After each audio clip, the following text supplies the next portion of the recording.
la cámara la puedan hacer y así poder, bueno, intercambiar mejor y más ágilmente la historia que elegimos para compartir con ustedes hoy.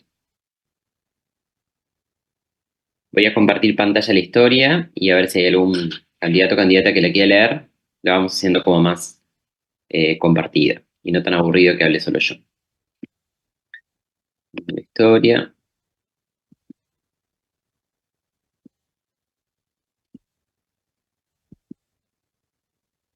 Avisan cuando se ve ahí.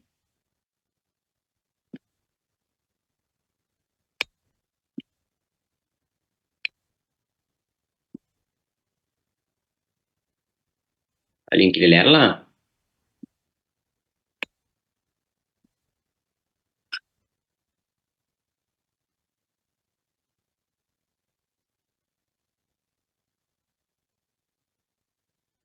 No significa que la ley tiene que contestar todas las preguntas. La vamos a hacer entre todos. Pero si nadie participa, bueno, damos por terminado el encare porque la idea es que ustedes participen y hagan las preguntas que tienen. No es una clase teórica.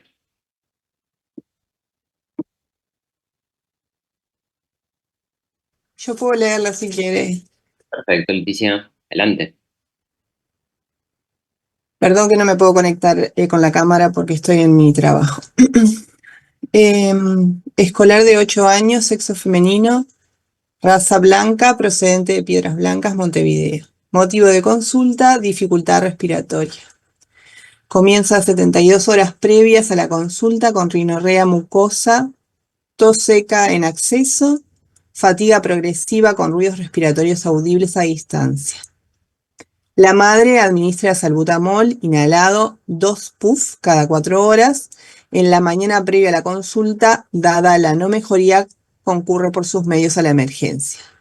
Tracto urinario y digestivo sin particularidades. Como antecedentes personales, se destaca que en el primer año de vida presentó 2 episodios catalogados como bronquiolitis que requirieron internación en sala de cuidados moderados bajo tratamiento con oxigenoterapia y broncodilatadores con buena evolución. Desde los 2 años presenta episodios de tos, fatiga y ruidos respiratorios audibles 2 a 3 al mes que mejoran con salbutamol inhalado, requiriendo en algunas oportunidades corticoides vía oral. Dichos episodios motivan consultas en emergencia, pero no internaciones. Refiere episodios de ruidos respiratorios y tos con la risa y el ejercicio en algunas oportunidades. Episodios de tos seca que mejora con broncodilatadores 3 a 4 veces al mes. Crecimiento acorde a la edad. Certificado de esquema de vacunación vigente.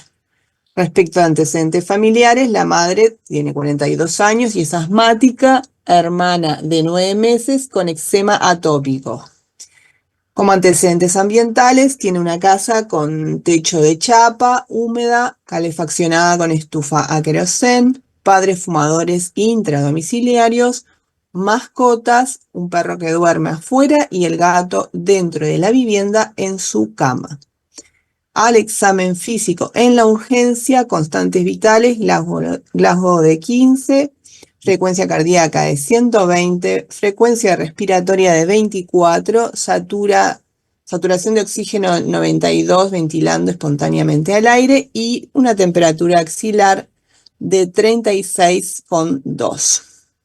En relación al ABCDE, la A, vía aérea permeable y sostenible. B, respiración prolongada, tirajes intercostales y subcostales, hipersonoridad generalizada, gemidos y sibilancias en ambos tiempos. C, ruidos bien golpeados, silencios libres, pulsos periféricos presentes y simétricos. En relación a la D, es reactiva, dice oraciones cortas, pupilas normales y un examen neurológico normal. Y por último, la E no presenta palidez cutánea ni cianosis. Perfecto, Leticia. Muchas gracias. Hasta acá, preguntas acerca de la historia, expresiones, palabras que no se entiendan. Esto es muy importante porque es lo primero que uno hace cuando uno va a leer, ¿no? En el caso de ustedes van a tener viñetas, no va a haber una historia tan larga como esto.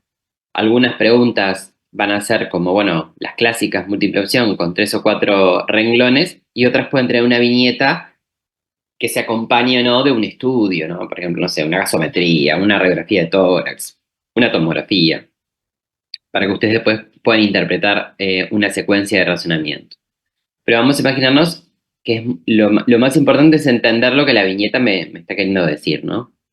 Entonces, primero vamos a habilitar un espacio para a ver si hay dudas acerca de la historia, porque sería como la primera etapa, entender qué está pasando y frente a qué paciente me estoy enfrentando, ¿no? Algo que les haya llamado la atención de la historia, que quieran como comentar, dudas. Si no hay dudas, comenzamos.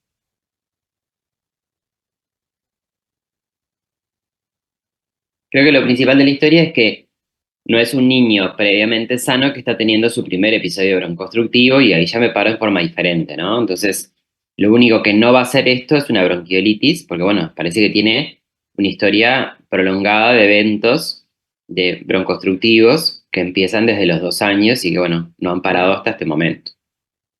Eso ya me orienta que bueno, que probablemente se trate de una enfermedad pulmonar crónica que tendrá un nombre propio o no, y que bueno, va a motivar en algún momento que alguien piense que haya que estudiar a este niño, ¿no? A pesar de que crezca bien, que tenga sus vacunas al día, que tenga su desarrollo normal, bueno, le acontecen eventos con manifestación respiratoria, crónicos, aparentemente que se recupera luego de esos episodios y que por ahora ninguno ha motivado una hospitalización, pero sí mucha consulta en lo ambulatorio y en la urgencia.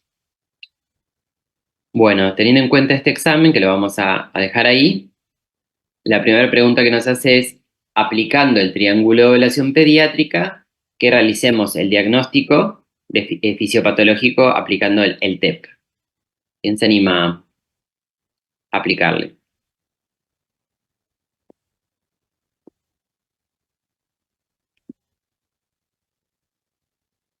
Agustín. Sí, tiene alterado el polo respiratorio y sería una dificultad respiratoria. Lo demás está normal. Ahí está. ¿Y qué elementos del polo respiratorio tiene afectado este paciente? Tiene trabajo respiratorio, o sea, tiene tirajes, tiene también ruidos, sibilancia en ambos tiempos, expiración prolongada, gemidos también. Perfecto.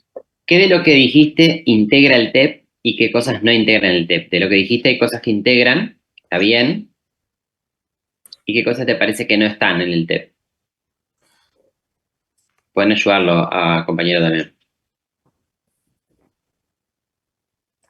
Los ruidos sí integran parte del TEP, tipo, Perfecto, las sustancias que tiene, y las restricciones intercostales y subcostales también son parte. perfecto, perfecto. Acuérdense siempre que triángulo de evaluación pediátrica, mirar y escuchar en un minuto con las manos hacia atrás sin tocar al paciente, ¿no? Es como esa foto que ocurre en lo que yo puedo hacer en un minuto y lo que puedo hacer en un minuto en forma simultánea, o sea que no es que tengo un minuto para mirar lo respiratorio, un minuto para mirar lo neurológico y un minuto para lo circulatorio. Esa mirada es poner los ojos y poner los oídos a observar con los brazos hacia atrás, entonces nada que utilice yo la mano o nada que tenga que usar instrumentos va a integrar el TEP. Y esa es la mejor manera de como acordarse para no mandarse una macana, ¿no? Entonces es como dice el compañero, todo lo que pueda escuchar, ruidos respiratorios, todos los ruidos, ¿no? Cornaje, quejido, estridor, ruidos audibles a distancia, y el trabajo respiratorio, ¿sí? No va a la polipnea porque la polipnea implica contar. Yo tendría que contar un minuto y ahí perdería mi atención solo contando la frecuencia respiratoria y no estaría aplicando el TEP. ¿Sí? Bien, totalmente de acuerdo. Tiene afectado el polo respiratorio. Y el polo, la conciencia y la circulación no está afectada, ¿no? No está pálido, no está cianótico, no tiene la piel moteada, eso en lo circulatorio, y está reactivo, está vigil, interaccionando con el ambiente, no tiene tendencia al sueño, no luce excitado, ¿sí? Entonces, muy bien, como dijo el compañero, tiene afectado solo el polo respiratorio, por eso hablamos de dificultad respiratoria. ¿Estamos todos de acuerdo por acá? Sí. Muy bien. La pregunta 2 nos dice, en ese paciente que identificamos polo respiratorio afectado, dificultad respiratoria, ¿qué medidas terapéuticas vamos a iniciar? ¿No? En este caso nos dice, ¿cuáles son las primeras medidas terapéuticas ante esa clasificación del TEP? Nos pide que las liste, o sea, que las enumeremos, indicando fármacos, dosis, vía de administración que queremos elegir y el intervalo interdosis.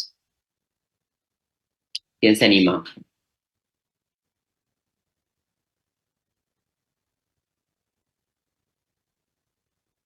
Leticia.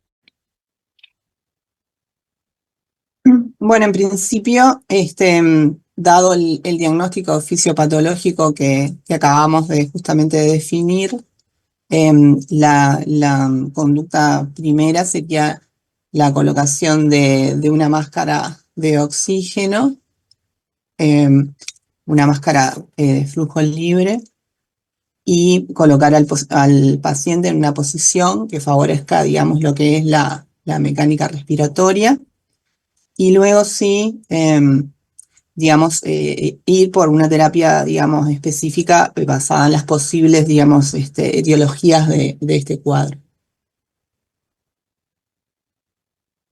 Muy bien, Leticia habló de oxigenar y posicionar. ¿Alguien más levantó la mano? Creo que hay una mano levantada por ahí. La idea es que ahora tiremos ideas y después veamos entre todos qué nos parece lo más adecuado, porque pueden haber diferentes maneras de resolver el mismo paciente. Creo que un poco eso es la medicina, ¿no? Lo que tienen que hacer es consecuentes a esos diagnósticos fisiopatológicos o nosológicos que yo voy haciendo, pero quizás hay varias maneras de resolverlo el paciente. Yo había leído, perdón.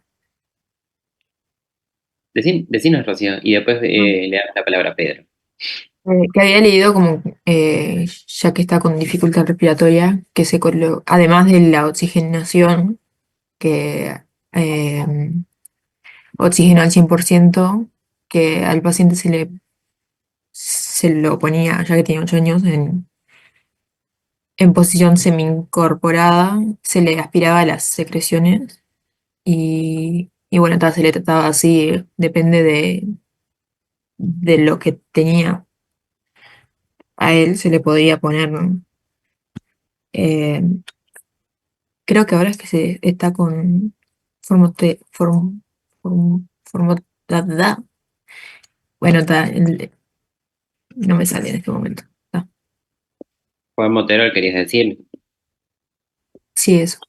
Él viene de la casa aparentemente virgen de tratamiento, ¿no? La historia no aclara ahí, porque a veces algunas historias dicen, bueno, en la casa la madre le hizo, no sé, una serie con, no sé, o le dieron para tomar un comprimido de un corticoide que se desconoce, pero acá aparentemente no se le hizo nada, entonces es la típica historia que pretende que uno como parta de cero, ¿no? Como que identificando los problemas que está teniendo el paciente, plantee sus acciones que pueden ser farmacológicas o no farmacológicas.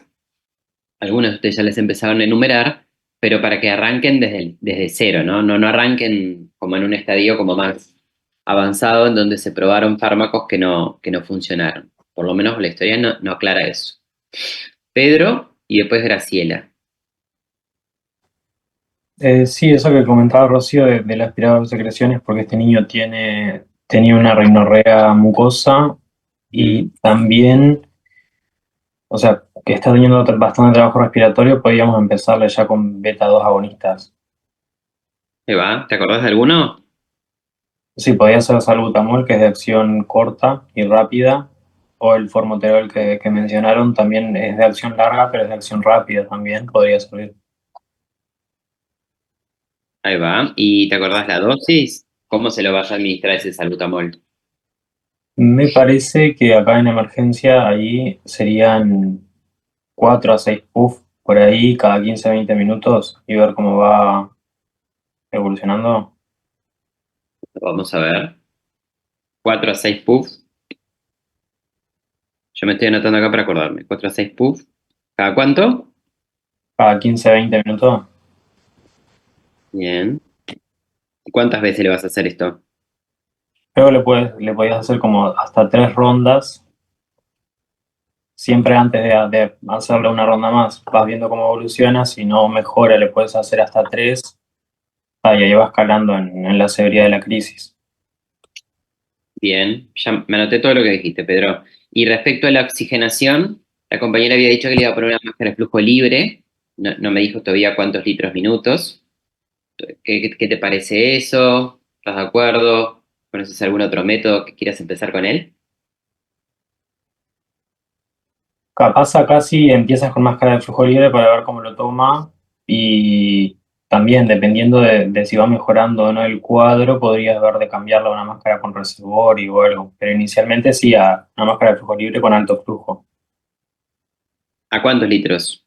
El enfermero te va a preguntar todo. Ya tengo la máscara de flujo libre. ¿A cuántos litros le pongo, doctor?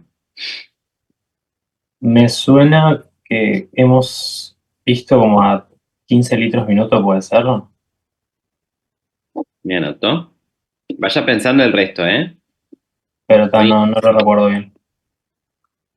gracias, Pedro. Graciela.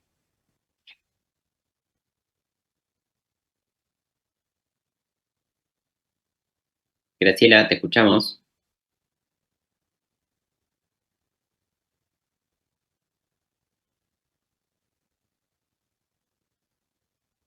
Estás muteada, Graciela. Disculpa, no, Ah, hola, ¿qué tal? Eh, Yo no estoy en casa acá, pero igual pongo la cámara, ponemos la cámara, ¿no? sí, Como sí, te dijeron el tranquila. otro día. Bueno, yo primero, este niño no tiene un diagnóstico, ¿no?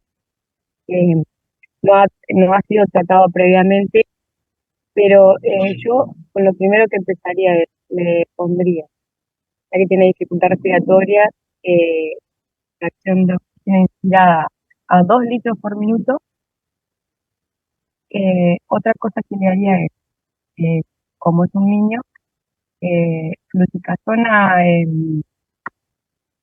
metazona o salbutamol, me parece mejor el salbutamol, le haría de 2 a 6 puffs, que es medio puff kilogramo peso, no sé bien, no tengo la historia acá, no sé cuánto pesa, y le haría de 2 a 6 puffs cada 20 minutos, revaloraría a la hora, o sea, le haría una serie, revaloraría, y no sé cuántas respiraciones por minuto tenía, no tengo la historia acá.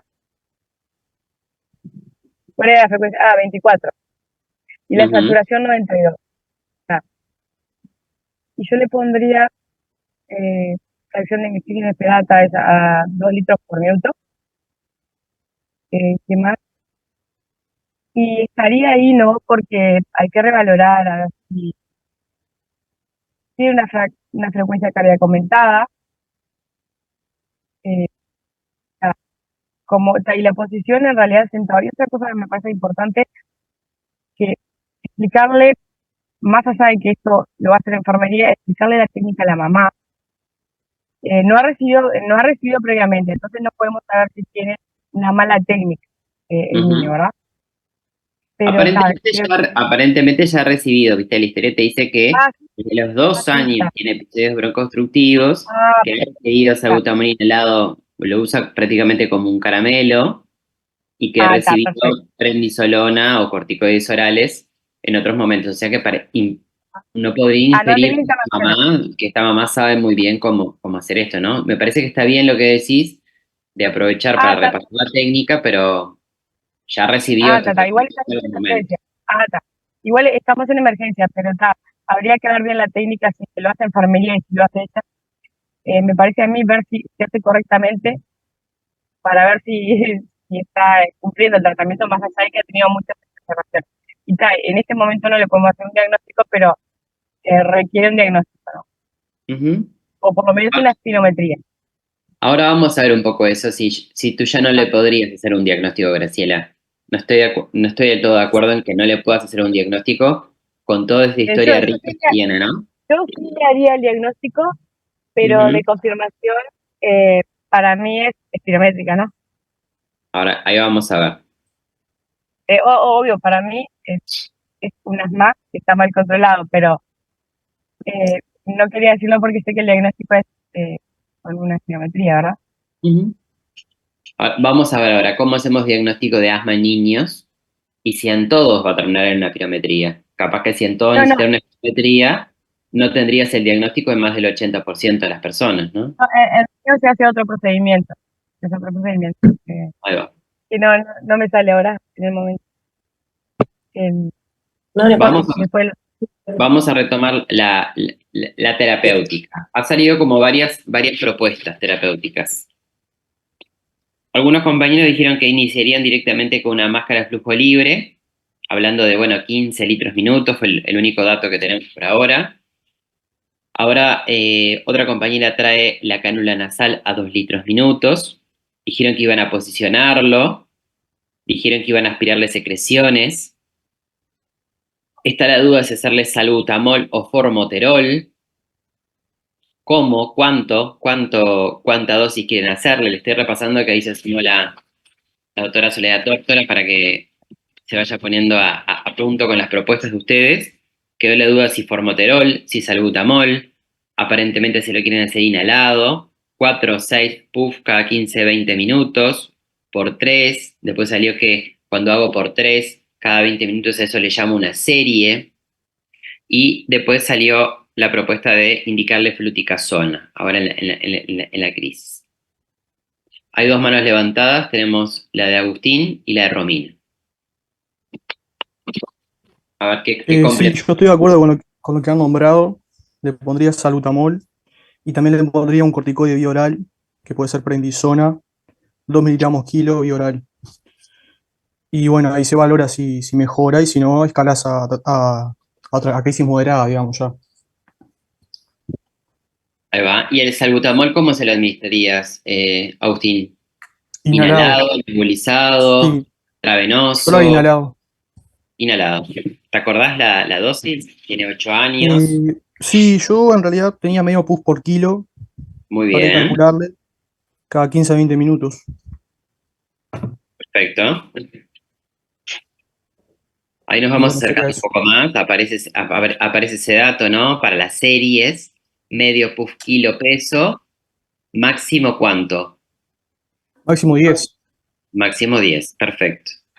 Pediatría, máximo 10 y en adultos creo que también máximo 10. No, si no me falla la memoria. O sea que ahí ya nos vamos acercando un poco más, ¿no? Estamos hablando en un niño mayor de 2 años, con broconstrucción, medio puff kilo peso de salbutamol, máximo 10 puff. Si la historia me lo dice, genial. Esta omitimos ponerle el peso, pero en teoría debiera decirlo para que ustedes hagan el cálculo. ¿Sí? Pero esa es la regla. Y bueno, está bien, preferiste hacerlo en forma inhalada. Romina, y después tenemos a Iris. Sí, a mí me queda la duda si no se le daría por nebulización, que sería 0,15 miligramos kilo ahí. Si lo vas a hacer con máscara de flujo libre, esa es mi duda. ¿Por qué te genera esa duda? No se tenía entendido que se administraba por nebulización. O sea, si ibas a hacer nebulización, lo hacías 0,15 miligramos kilo en vez de... Está bien por dónde viene tu razonamiento. La pregunta es, ¿por qué te viene esa a la memoria de que si vos estás oxigenando a alguien por una máscara? Porque no puedes interrumpirlo, ¿no? Exacto, con un sentido de lógica, ¿no? Entonces te queda mucho más fácil tener una máscara en la nebulización preparada y lo que tú vas haciendo es vas intercambiando la máscara, la nebulizas y después le dejas la que tiene solo el flujo de oxígeno que tú le definiste para tu paciente. Eso que les dice Martín es re importante, porque acuérdense que la máscara de nebulizar y la máscara de flujo libre son distintas. Aunque luzcan parecidas, son diferentes. Y no son intercambiables. No puedo nebulizar con una máscara de flujo libre, ni hacer un flujo libre de oxígeno con la máscara nebulizadora, ¿está? ¿Las conocen las máscaras? ¿Las diferencias? No, Eso es importante. La de nebulización es la que tiene los agujeros de costado, sin nada, un agujero libre, digamos. Y la de flujo libre tiene como el agujerito con unas fenestritas y se tapa. Está tapada al lado adentro para cuando, o sea, entra el paciente puede expirar y salir el aire, ¿sí? Después mírenlas cuando tengan oportunidad, porque en su internado van a ver que son máscaras distintas. Ahí va. Y conectando un poco con este concepto que trae Romina, que lo tenía como muy instintivo, pero está bueno, porque a veces uno o vio o escuchó y le quedó ahí. ¿Cómo elegimos un método de oxigenación? Obviamente que ese método de oxigenación va a estar dado por mi evaluación del paciente, ¿no? O sea, cómo estoy viendo a ese paciente. Si veo un paciente extremadamente grave, con una saturación de 90, con un intenso trabajo respiratorio, bueno, ese es sentido común que quizás empezar con un catéter nasal de bajo flujo, una cánula a 2 litros minutos, es muy probable que me vaya a quedar muy corto para oxigenar y para lograr una FiO2 aceptable para ese paciente. Entonces, yo podría ahí instintivamente decir, bueno, frente a un paciente que parece que tiene una crisis severa, y ahora vamos a ver cómo ustedes llegan a catalogar que tiene leve, moderado o severa, yo podría empezar directamente con la máscara de flujo libre, y hay situaciones incluso que debería empezar con una máscara de reservorio, ¿sí? Y hay otras situaciones donde yo lo catalogo como leve o como moderado, que puedo darme el tiempo de empezar con una cánula nasal, quizás a 2 litros minutos, 3 litros minutos con frasco lavador, ver si con esa FiO2 que me aporta ese método le mejora la oxigenación, mejora su trabajo respiratorio, y ahí no es necesario pasar a la máscara de flujo libre. ¿Qué ventajas tiene la cánula?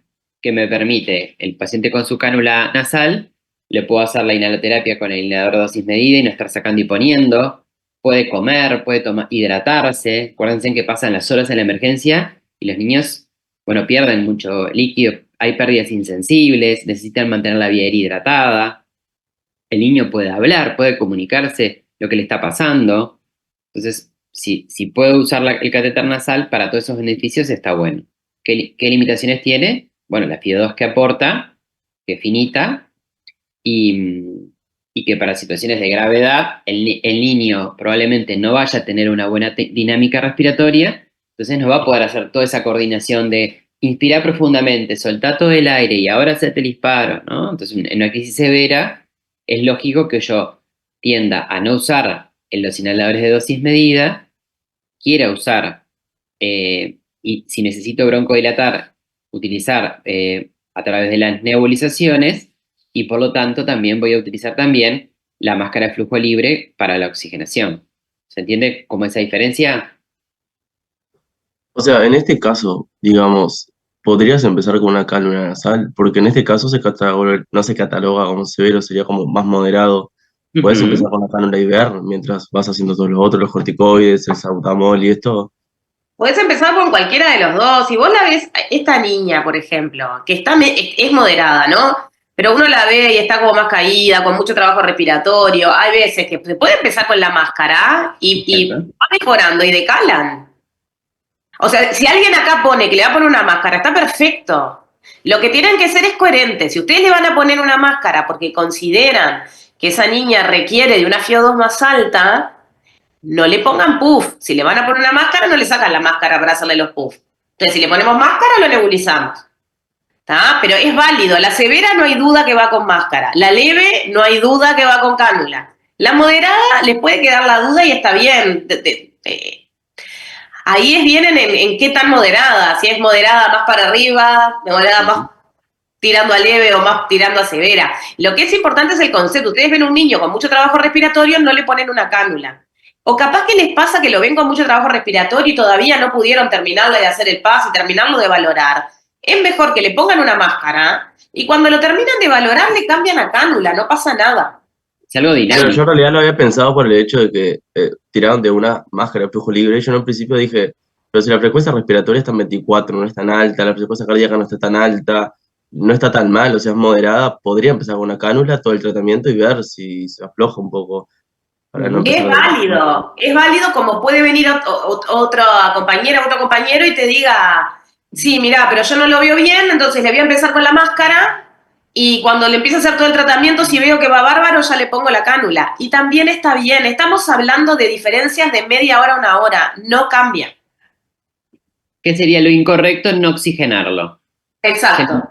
Elimina, o sea, mataste al paciente, ¿no? Porque el problema de que se pueda llegar a morir este paciente es de insuficiencia, fallo respiratorio, es su problema, ¿no? No tiene fallo, dijimos dificultad respiratoria, por lo que ustedes analizaron, pero el problema de por qué se podría morir este niño es ese, ¿no? Entonces, no oxigenar por ningún método o decir, por ejemplo, máscara de flujo libre a, no sé, 100 litros minutos, decir algo que está mal, bueno, eso sí es un error, pero la elección del método tiene que ser consecuente a lo que ustedes fueron analizando, ¿sí? Creo que acá estamos identificando algunos baches de la formación de estos años. Están a tiempo de subsanarlo, capaz que ir a buscar. Ustedes tienen teóricos de fisiopatología, de métodos de oxigenación, ir esos teóricos, ¿no? Métodos de baja flujo, métodos de alto flujo, qué FIO2 aporta cada uno de esos métodos, y esto les va a servir tanto para la prueba de pediatría como para la prueba de medicina, ¿tá? O sea, ¿qué FIO2 se inicia con una cánula nasal? Sí. ¿Hasta cuándo? ¿Cuándo le pongo el frasco lavador a la cánula nasal? ¿Qué flujo le puede dar una máscara? Acuérdense que en menos de 5 litros no recomendamos porque los pacientes empiezan a reinhalar CO2, o sea, tiene que ser de 6 litros minutos para arriba. ¿Hasta cuánto llegan? Lo mismo para la máscara de reservorio, ¿está? Eso hay que ir a repasar porque es como la base de la fisiopatología y del tratamiento de la insuficiencia respiratoria, ¿sí? Como algún tip ahí para profundizar. Entonces, oxigenamos. Cánula nasal a 2 litros minutos, máscara de flujo libre a 6 litros minutos, las dos opciones podrían estar bien. Posicionamos. Dijeron aspirar, tiene 8 años. Le vamos a pedir a enfermería que lo aspire. ¿Qué les parece? ¿Dónde es un problema? En el asma, las secreciones nasales, ¿es un problema? Como era en la bronquiolitis, ¿se acuerdan que era a veces como la piedra angular, más que broncodilatar, era más aspirar para la bronquiolitis? ¿Han visto aspirar a un niño de 8 años? No, realmente. Como normalmente no, ¿no? O le sonás la nariz, o le pedís que tenés moco, sonate la nariz, le das un pañuelo, pero porque con 8 ya como participa mucho de su autocuidado, ¿no? Entonces es raro que le digas a enfermería, te va a mirar con una cara como diciendo, ¿qué quiere esta persona? ¿Qué quiere el doctor, la doctora? Que lo aspire, ¿sí? Entonces, que se suene la nariz el niño y con eso quizás ya sea suficiente como porque la obstrucción capaz que está ahí, tiene una rinorrea nasal. Y ahora vamos a ver por qué puede llegar a tener eso, ¿no? O sea que ojo con la aspiración. Y después la broncodilatación, quería retomar también, bueno, los invitamos a repasar un poquito de farmacología, la diferencia entre los broncodilatadores beta-adrenérgicos de acción inmediata y prolongada, ¿no? Entonces el formoterol y el salmeterol, perdón, no vamos a usar en la crisis de asma, en la crisis de asma, y lo vamos a reservar como para un tratamiento preventivo o controlador del asma, ¿sí? En pediatría usamos mayoritariamente salbutamol como beta-2 adrenérgico de acción inmediata. Repasar lo de la dosis, estamos en mayor de 2 años, parece un asma, tiene muchas crisis previas, ¿no? Entonces la dosis es medio puff kilo peso, en este caso inhalado a los que van a usar cánula, por inhalación dosis medida con inhalocámara, o nebulizado los que decidieron usar la máscara de flujo libre como método de oxigenación inicial. Y después dijeron, un compañero dijo un corticoide bioral y propuso la prednisona, dijo que le iba a hacer a 2 miligramos kilo. ¿Qué otra opción, más allá de la prednisona, conocen como otro corticoide disponible también? Y bueno, va a depender del peso del niño, por cuál me voy a seleccionar, ¿no? Milena. Un poco de la edad por la presentación del fármaco. Exacto. Levantó la mano Milena y Brian. Hola, Brian tiene la mano levantada. Pero sobre los broncodilatadores, ¿se podría dar en este caso bromuro de diprotopio? ¿Qué piensa el resto? ¿Y qué pensás vos, Milena? Yo creo que sí, en caso de que con el salbutamol no fuera suficiente. Pero no tengo la duda. Yo pienso que sí, también porque es crisis moderada ya a veces y se pone en conjunto con el salbutamol. Muy bien, Agustín. Pedro. Pedro, que tiene la mano levantada. Sí, tenía entendido que capaz el bromuro hipotropio, si en la moderada lo trata, si no mejora y ya pasaría a ser una crisis grave, ahí empezaría a usar el hipotropio. ¿Qué es el hipatropio? ¿Alguno sabe? ¿Cómo funciona?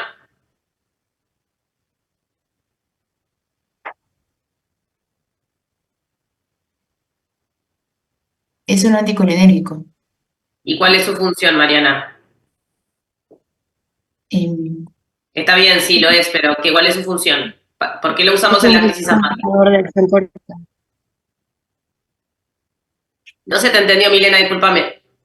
Es un, perdón, es un broncodilatador de acción corta. Pero ¿cómo actúa? ¿Qué es lo que hace? Bloquea los receptores colinérgicos y disminuye la Ahí bronquitis. está. ¿Y entonces qué les parece? Actúa, o sea, funciona broncodilatando. ¿Y qué más? ¿Cuál es la diferencia con el salbutamol que en esto les puede servir? Y actúan en lugares diferentes. ¿Eh? Actúan en lugares diferentes. Perfecto. Ustedes están teniendo dos broncodilatadores que actúan en forma sinérgica, que se le llama, que van a tener un efecto que les sirve para el paciente por dos vías diferentes. ¿Está? Entonces esa es la base de que se use. Y como dijo, creo que fue Agustín, en la crisis moderada, los protocolos, la mayoría de los protocolos, este que les mostró ahí Martínez, el que se usa acá, pero la mayoría, si miran protocolos de tratamiento de las crisis asmáticas, van a ver que en las moderadas hay casi un 100% de acuerdo en usarlo desde el inicio.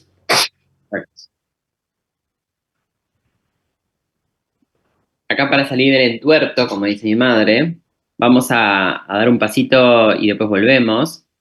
Y acá ya vamos, este material que les compartimos a los delegados y que ahora a la mañana cuando arrancó el encuentro se lo mandamos por el chat. Es un material muy lindo elaborado por la emergencia pediátrica, que acá ven el score que se utiliza más frecuentemente en nuestro país actualmente, que es el PAS, los ítems que mide ese score. Esto no hay que saberse de memoria, pero después uno con la práctica se lo va incorporando como casi medulizando como si fuera la tabla del 2 cuando tuvimos que aprenderla, ¿no? Pero está pegado en todos lados, entonces yo miro estos elementos que va a mirar, ¿no? La frecuencia respiratoria, la saturación, la presencia de tirajes, la presencia de sibilancias y la disnea, medida por cómo habla y qué cosas dice, ¿no? Si dice palabras sueltas, si dice oraciones cortas o habla fluidamente como estamos hablando ahora. Y aplicando este score, si mal no recuerdo, en este caso nos da un puntaje de 10. Entonces, que aplicando este score, yo podría decir que estaba enfrente a un niño que está cursando una crisis de asma con un score moderado. Entonces, si yo voy al score moderado, lo que les decía Soledad, que desde el inicio, en esa primera hora, junto con la oxigenación, yo voy a broncodilatar en forma simultánea con un beta-2 agonista inhalado de acción inmediata, salbutamol, más un anticolinérgico bromuro de hipratropio también inhalado. Los dos pueden usarse inhalados, si ustedes eligieron un inhalador de dosis medida, o nebulizados. Las dosis están acá, no es necesario como repetirlas, pero está todo acá puesto. Y en esa primera hora también, si el niño no recibió en su domicilio, porque en este caso la mamá era muy entrenada, entonces yo le voy a tener que preguntar si ya no le dio, qué tratamientos le dio en casa. Si no lo recibió, le voy a administrar ese corticoide, que puede ser prednisona, como ustedes nombraron, que es un comprimido que viene de 20 miligramos, o prednisolona, que es un jarabe, una solución con un sabor muy rico que permite que, bueno, que a diferencia de la prednisona, que es amarga y fea, los más chiquititos, bueno, lo toman más fácilmente. Una Y cosa que es luego, importante de lo que les dice Martín, de preguntarle a las familias qué tratamiento se le hizo en casa, de la misma manera cuando son pacientes que vienen trasladados por otro colega, que vino en una móvil o que viene de otro centro, siempre es importante ver qué le hicieron. Nuestro momento de tratamiento No tiene por qué ser el momento cero. Eso es bien importante porque si yo tengo una crisis moderada o severa que ya está tratada, ya no funcionó con eso. Entonces ustedes tienen que seguir en el algoritmo en donde se quedó el otro colega. ¿Tá? No piensen como que es un momento cero porque estamos perdiendo el tiempo con el paciente y probablemente lo estemos llevando de atrás, si no. ¿Tá? Y hay que fijarse, porque muchas veces lo que pasa cuando se le empezó el tratamiento de repente en el domicilio es que hay veces que las familias de repente no se animan a hacer dosis plenas. Entonces hay veces que le empezaron el tratamiento pero le faltó dosis. Bueno, ahí pueden como corregirlo, ¿tá? Y empezar un poquito más atrás, pero siempre tengan en cuenta lo que ese paciente ya recibió, ¿tá? Un ejemplo podría ser, ustedes catalogaron un score moderado, como en este caso, pero esto ya se hizo, por ejemplo, en la emergencia de San Bois. Por ejemplo, el niño viene de la emergencia de San Bois, en donde ya se hizo esto. Ustedes están acá, ¿no? En esta como pasó la primera hora. Y ven que con esto estamos en la no mejoría, con estas intervenciones que fueron correctas, debería pasar acá, sulfato de magnesio intravenoso.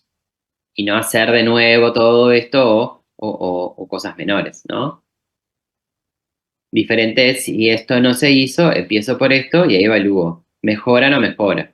Mejora, lo dejo arreglado, cada 4 o cada 6 horas. No mejora, me paso para el programa de crisis severa. ¿Va quedando un poco más claro ahora? Sí. Vamos a volver a nuestra historia.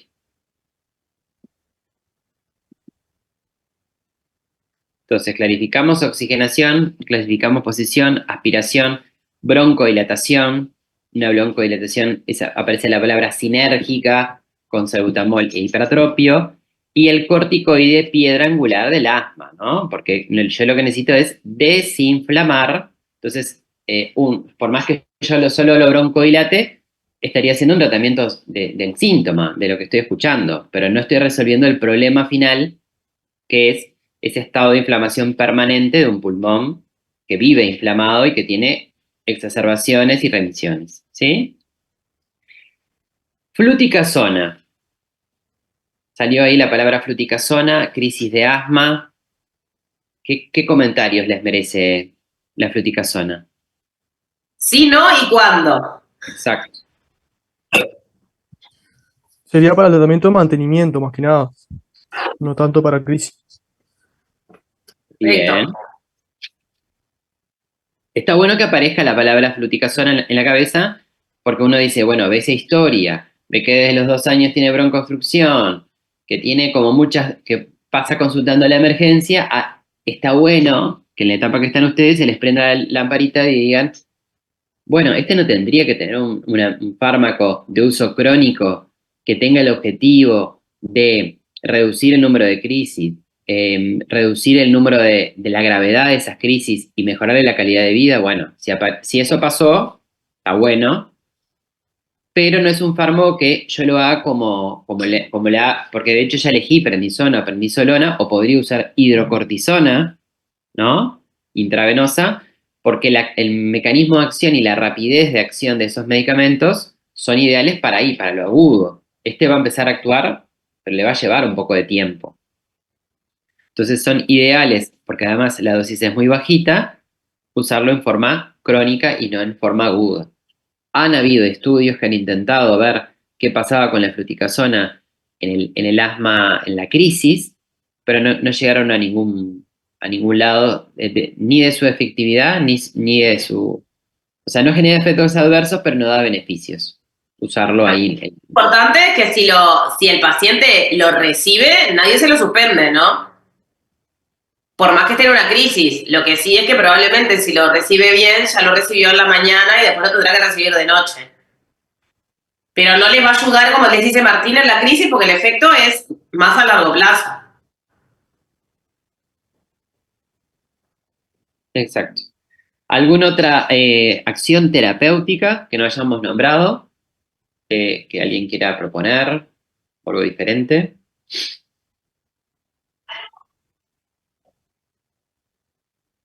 Vieron que la pregunta nos hace como pensar en lo que indicaríamos en esa primera hora, ¿no? En esa primera hora de oro, que estoy frente a ese paciente, y en este caso que viene como virgen de tratamiento del domicilio o de donde viene, ¿no? O sea, no aporta la historia datos respecto a si se hicieron tratamientos o no. Para la vida es una buena práctica siempre preguntar. Una pregunta, la dosis de prednisona sería 2 miligramos kilo. ¿Y de prednisolona cuál sería? La La misma. misma. La misma. Ah, bien, ¿Y gracias. recuerdan cuál es el máximo? 60, 40. 40. Bien. Bajó un poquito ahora porque estábamos por dejar enanos a todos nuestros pacientes, entonces lo bajaron a 40. ¿Está? Creo que es igual que en adulto, ahora en adultos es 40 también, miligramos lo máximo, o sea, máximo 2 comprimidos serían lo que uno puede administrar. Creo que estamos bien de las indicaciones iniciales, ¿no? Oxigenamos, lo posicionamos, lo broncodilatamos, lo desinflamamos y podríamos, y bueno, nos faltó algo muy importante, antes de todo monitorizarlo, ¿no? Con el saturómetro de pulso. En las emergencias se puede hacer monitorización multiparamétrica, porque es muy importante para después ir controlando las constantes vitales y la evolución de nuestro paciente. ¿Le agregarías algo más, Sole? Estamos bien. Tengo una duda. Había leído de que se hidrataba también por la hipopotasemia del salbutamol. No sé si se le pone acá, porque era moderada. No necesariamente. No. Todo depende. Este paciente capaz no lo tenés que funcionar todavía. Suponete que este niño con este PAS lo empezás a tratar y mejoró con esa primer serie, capaz no lo vas a funcionar. Bien. Normalmente la hipopotasemia con el salbutamol se suele ver si a veces necesitas usar más cantidad, pero este niño casi lo recibió. Por ejemplo, en eso que dice, recibió 3 series de salbutamol en el día. Bueno, ahí te empieza a prender la lamparita, ¿no? En el que usás intravenoso, seguro tenés que monitorizarlo, el potasio. Y en el que recibió muchas series, capaz que no sé, 2 series en la mañana y ahora 2 series más, o sea, en ese sí. Pero en este que es la primera serie que tú le estás haciendo, bueno, no es muy probable que haga una hipopotasemia por una serie de salbutamol, sino sería un medicamento que no usaríamos por su seguridad. Bien, Y gracias. al tener 8 años, no es un bebé que, por ejemplo, decís, bueno, como no quiero que se alimente y tiene tanto trabajo respiratorio, para que no se canse más, le voy a suspender transitoriamente la vía oral y le voy a poner un suero de hidratación intravenoso de mantenimiento. Tiene 8 años, capaz que me dice, no, quiero tomar, tráeme Fanta, tráeme agua, y con una pajita va tomando. O sea, es diferente porque va a mantener una hidratación buena con el uso de la vía oral. Por ahora. Por ahora, está muy bien, María Angélica, el concepto. Si este niño vemos que no mejora, que, o sea, lo que tiene que ver con el asmático, este está bien en el medio. Entonces es el que uno dice, bueno, le damos la chance y vemos para qué lado se nos va. Si le hago la serie, si mejora o no mejora. Si este niño no mejora, probablemente de repente aumente su trabajo respiratorio, no pueda estar haciendo esfuerzo para respirar y además para tomar agua y además para hidratarse. Entonces, bueno, ahí sí, le ponemos un acceso vascular, le ponemos un suero, vemos cómo están los iones, pero en este estamos en un momento de que podemos empezar a tratarlo y ver qué pasa. El asmático es un paciente súper dinámico, no es el paciente que lo veo en el box y después lo voy a ver dentro de 3 horas. Le tengo que estar arriba.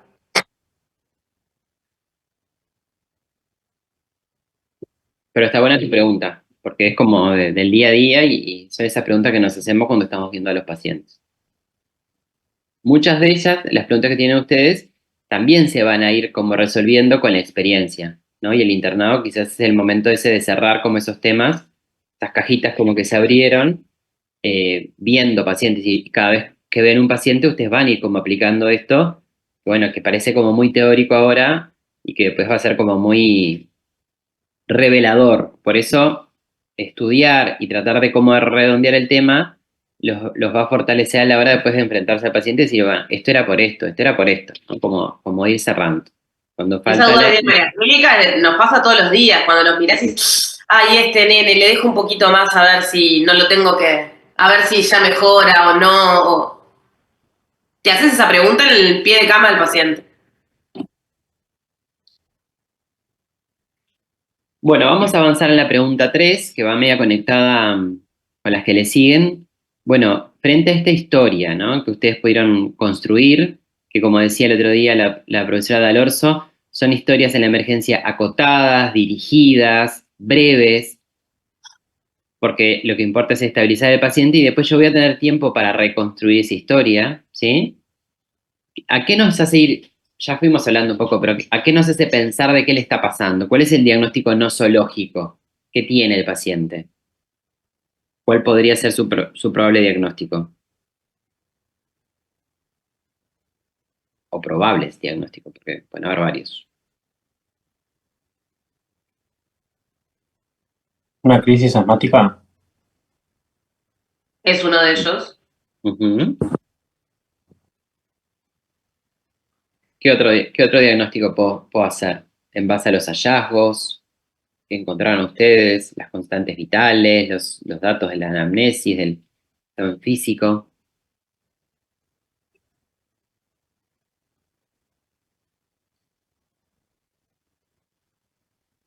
Tiene insuficiencia respiratoria.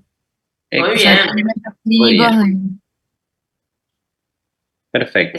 Además me preocupa. Tiene una crisis de asma y tiene insuficiencia respiratoria. O sea, 2 diagnósticos nosológicos y clínicos puedo hacer perfectamente en este momento, ¿no? Y después justifique por qué digo que tiene una crisis de asma. ¿Qué me hace pensar en eso? ¿Y qué me hace pensar que tiene insuficiencia respiratoria? La crisis de asma porque tiene un empeoramiento de los síntomas habituales. Dados por... Dado por la tos, también lo que hablamos de los respiratorios. Uh-huh. Y bueno, y el aumento también de la medicación.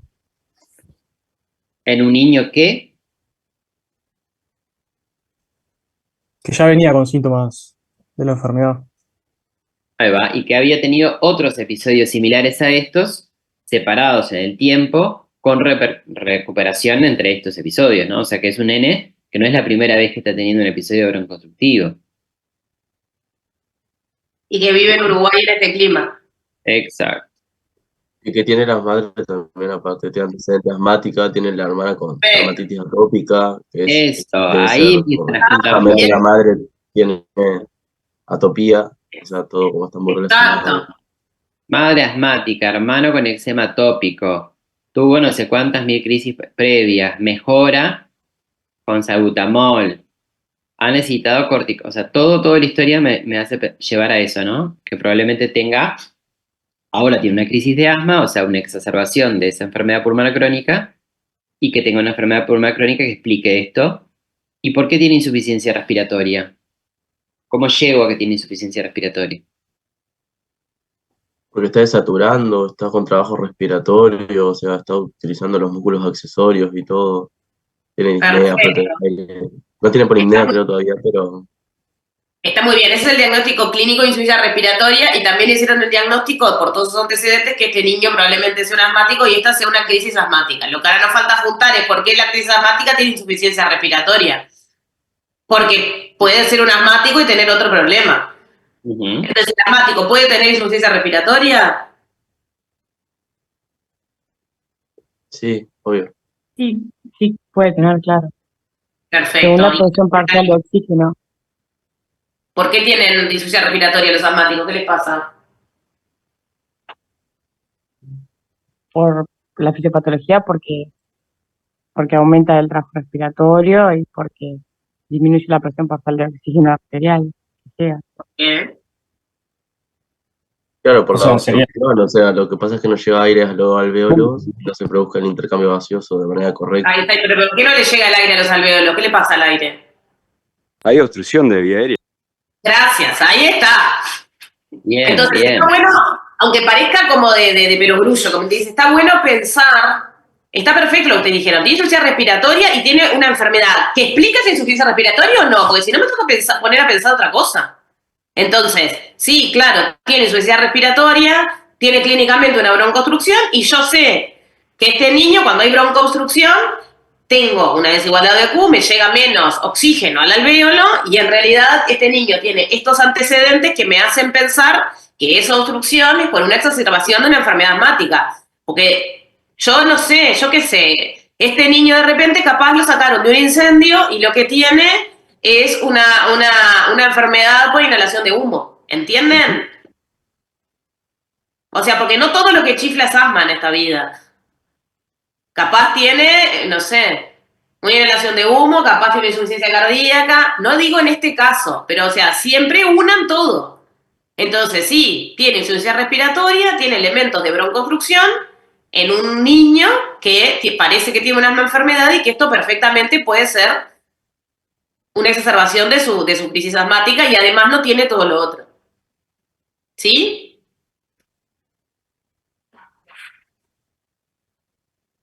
Adhiero 100%. No todo lo que chifla es asma. Esa frase se la tienen que quedar en el cerebro.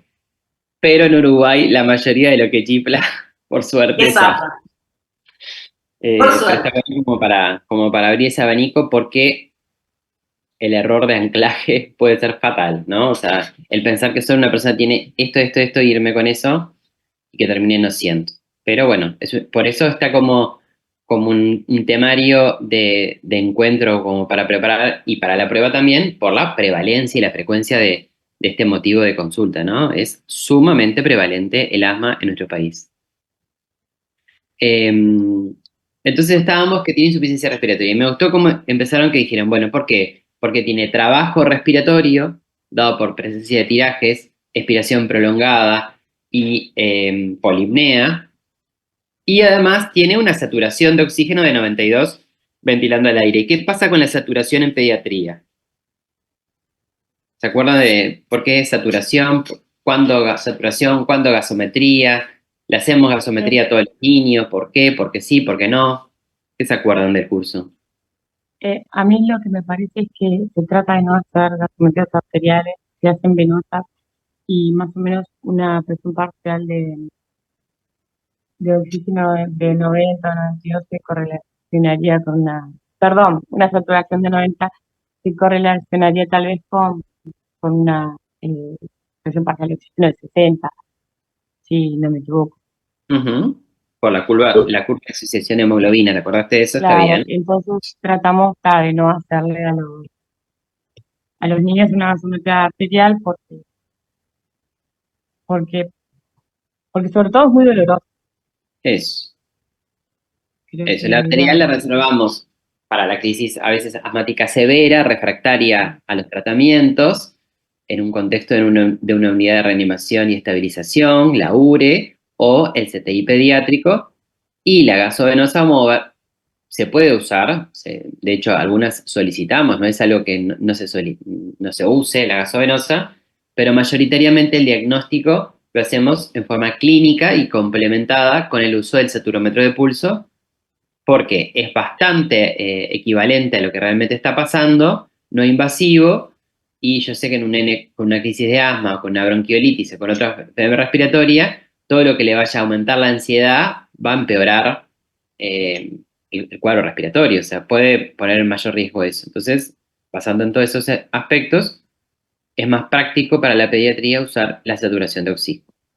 En la realidad, en la emergencia no hacemos casi gasometrías arteriales. Es como rarísimo, sería una excepción. Pion asmático, nos manejamos con el saturómetro, como les dice Martín, y la gasometría nos sirve la venosa en aquellos pacientes con crisis severas, pero porque nos da más que nada información del intercambio gaseoso. Sabemos que la PO2 no nos va a servir mucho de la gasometría venosa, pero le sirve cómo está la PCO2, cómo está el bicarbonato, ¿tá? A ver cómo está el intercambio gaseoso y el medio interno, ¿está? Uh-huh. Bueno, la pregunta 4 ya la habíamos contestado, ¿no? Mostrando el score, ¿no? Hay muchos scores para catalogar severidad en asma. De hecho, antes usábamos uno que era muy largo y también vimos que era como muy difícil de aprender o de sistematizar. Pero bueno, cuando hicimos la residencia con Soledad, lo teníamos a ese pegado en un vidrio y que nos llevaba como, no sé, casi media hora a ver todos los criterios que tenía. Y bueno, Ahora Sí. actualmente ya hace como, no sé, capaz que 10 años ya, ¿no? Se está usando el índice, el Pediatric Asthma Index, el PAS, ¿sí? Respecto a la solicitud de estudios paraclínicos, ¿no? Vamos a imaginarnos que el paciente, bueno, llegó, lo evaluamos como lo evaluamos, le indicamos ese tratamiento de primera hora y el enfermero nos pregunta, ¿le va a pedir algún estudio? Le puse la vía, usted me pidió. ¿Le va a pedir algún estudio? ¿Quiere que lo lleve a rayo? ¿Vamos a hacer una placa? ¿Vamos a pedirle sangre? Porque a veces la enfermería les va a preguntar, o la madre les va a preguntar, ¿no le va a hacer un estudio? ¿No le va a pedir un...? ¿Qué contestarían en base, en este momento, no en otro, ¿no? Llegó, lo evaluaron, definieron dificultad respiratoria, hicieron ese listado de indicaciones farmacológicas y no farmacológicas, y todavía no pasó esa primera hora, ¿no? Está a punto de terminar La serie. la primera serie. Parece que viene mejorando, lo están viendo, que parece que está mejorando, y tienen que tomar esa decisión. Estudios sí, estudios no.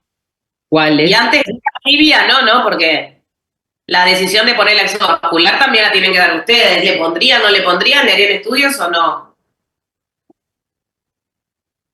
Graciela, que la mano levantado. ¿Y quién más había levantado la mano hoy recién? Leticia, creo. Las escuchamos.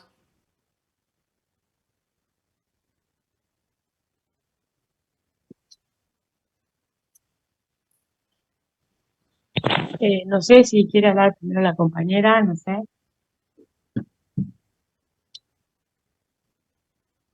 Bueno, no, yo esperaría primero a la primera hora, reevaluar al niño y si no sospecho una complicación, no, para mí no requeriría una radiografía de tórax para no irradiarlo y a no ser que sospeche una complicación. Pero esperaría la primera hora y reevaluarlo, obvio, estando, ¿no? Al lado del paciente y que no sé, que los signos vitales estén bien, digo, que el paciente no se agrave. ¿Qué Y dando todos los signos, ¿no? ¿Qué complicaciones te interesaría descartar? ¿O qué complicaciones podría ocurrir en un niño con asma? Porque ya que trajiste Bueno. eso, me gusta tu explicación, Bueno. pero ¿qué complicaciones puede tener un niño con asma en el Y agudo?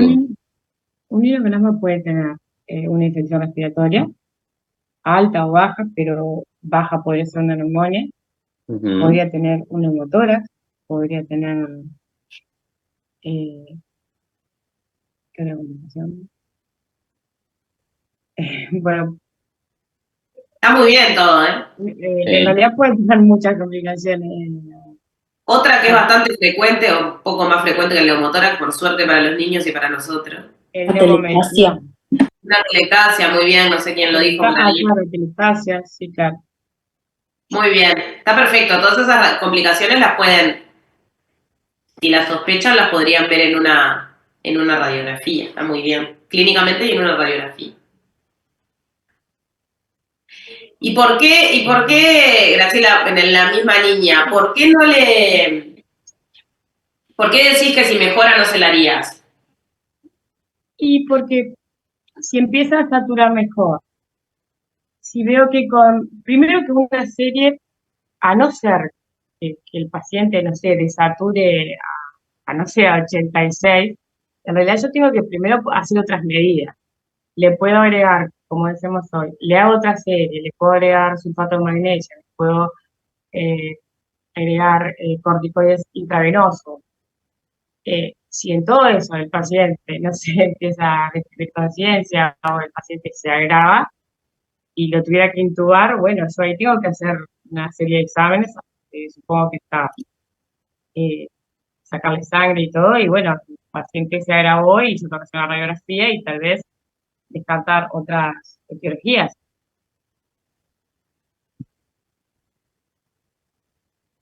No sé si se me escuchó. Sí, fuiste clara. ¿Otros compañeros que quieran opinar respecto están de acuerdo con la conducta de Graciela? ¿Se les ocurre otras ideas? Pedro. Sí, o sea, como en gran escala, sí lo mismo que dijo ella. Inicialmente no pedirías hacer una paraclínica o estudios, y la radiografía ahora, por ejemplo, no estaría justificada, capaz, no tendrías razón para sospechar que encontrarías algo en la radiografía. Capaz, como dijo ella, sí, si empeora y no le va sirviendo el tratamiento que vas implementando, sí, porque ya pasaría a ser severa y ahí capaz que sí, o si sospechas alguna complicación, como las que comentaron, también ahí sí, pero inicialmente no. Yo no sé, porque yo sí le hago la entrevista y no encuentro motivo de por qué surgió la crisis, yo quizás sí le haría la RX, porque por algo surgió la crisis. Brian, que tiene anotado ahora. Es que para mí en la entrevista te dicen, o sea, el motivo, te dice que tuvo rinorrea los días previos, o sea, para mí es una crisis a raíz de punto, o sea, o de partida de una infección respiratoria, pero que no es grave, no le haría una radiografía porque no tiene fiebre, no tiene nada como que te indique que sea más grave como para requerir una radiografía y vos ver, no sé, un infiltrado o lo que sea, no tiene mucha pinta, la verdad, para mí. Está buena esta polémica que surgió acá, porque les va a pasar en la vida Lo que que a había- veces obtener el dato de cuál es el desencadenante, que es una pregunta de más abajo, a veces no es tan obvio, pero a veces se cae como muy de maduro de lo que uno ve, porque a veces es una pregunta que hacemos, y suele que me corrija si no es así, pero a veces preguntamos en la emergencia, en la policlínica, le preguntamos si había alguien en casa con mocos, con tos, con mal de la garganta, con fiebre, y si, no, no, no, no, no. Y a la madre se le salen los mocos, al niño le salen los mocos, y vos decís, bueno, pero acá estaban todos cursando una infección respiratoria en la casa, pero ¿cómo la gente como niega eso? Porque interpreta como que ellos fueron los culpables de desencadenar la crisis broncoeruptiva, entonces es preferible negar esa situación de que están todos enfermos y que es algo común que nos pasa a todos, porque le genera como a veces culpa. Decir, sí, estábamos, mirá, la hermana va al jardín, se recontrapestó, pasó, hasta todo el invierno está apestada, y bueno, obviamente que ese fue el nexo epidemiológico para que este niño hoy esté con esta crisis desencadenada por eso. Y a veces no sale eso del relato y uno tiene que interpretar, porque bueno, cuando uno piensa, bueno, en desencadenantes de asma, es un listado finito, ¿no? De eventos que ahora después podemos ver, que algunos son más frecuentes en niños chiquititos y otros son más frecuentes en los escolares o adolescentes, pero es como una lista acotada de eventos que pueden desencadenar una crisis de asma. Y el concepto de que el desencadenante te hagas elegir una paraclínica, bueno, sí es incorrecto, ¿no? Lo que te hace elegir una paraclínica es la sospecha de algo que tú querés buscar para posiblemente poder corregir, ¿no? Porque si no, acuérdense siempre que los estudios es, bueno, le quiero pedir un hemograma porque quiero ver si no tiene anemia, porque la anemia se asocia a mala evolución. Quiero ver si no tiene plaquetopenia, porque la plaquetopenia puede asociarse a esta complicación. Pero yo pido un estudio porque quiero encontrar algo que la evidencia me dice que puede asociarse a una mejor o peor evolución y por ese dato lo necesito tener. Si no, no pido, no es un súper que yo voy como metiendo, dame hemograma, dame PCR, dame una glicemia ya que está, porque como es chiquito, ¿no? Entonces tiene que tener un fundamento y si les piden que elijan estudios pensando en las complicaciones, piensen en eso, en lo que les está preguntando el enunciado, ¿sí? No sé si con eso te aclaró un poco más, Rocío. Sí, sí, un poco. Ahora vamos a ver cuando lleguemos a los desencadenantes, para que vos te des cuenta de que, por ejemplo, quizás al que te referís vos, por ejemplo, si el desencadenante fuera una infección respiratoria y este paciente se va a hospitalizar, quizás ahí puede necesitar un estudio, pero por otro motivo. No porque te vaya a hacer elegir un tratamiento diferente. Vamos a ver qué motivo es en los hospitales, sobre todo hospitales importantes o grandes como Pere Rosell, Clínicas, Pasteur, Maciel, qué tipo de hospitales son esos y por qué va a haber que tomar alguna acción para eso, ¿sí? Capaz que ahí te deja más claro eso. Bien, entonces el concepto sería ese.